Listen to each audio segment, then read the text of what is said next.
I suppose, and the Lord knows my heart on this and my integrity before Him,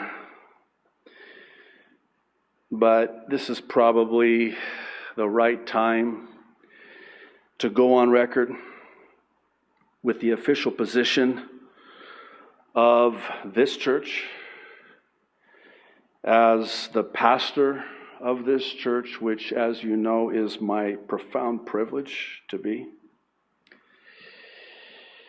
This is our formal position.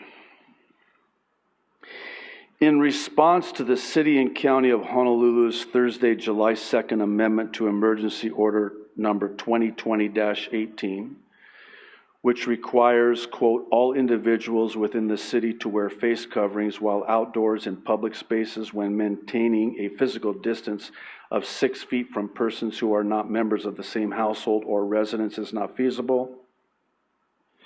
And whereas Section 11 on page 35 of said amendment limits, quote, in-person spiritual services, we have been forced into non-compliance.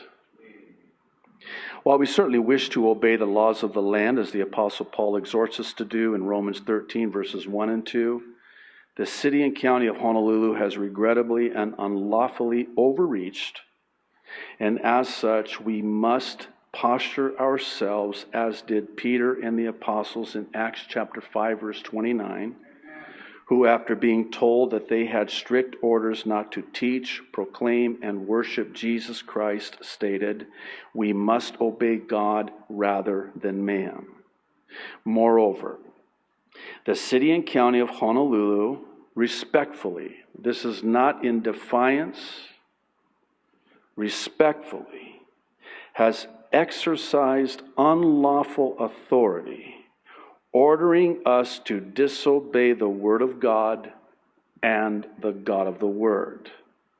Simply put, God has not given the government authority over the church, its pastors, and or its leadership, and is in fact prohibited from any interference with church matters that would in any way overrule the church's God-given authority.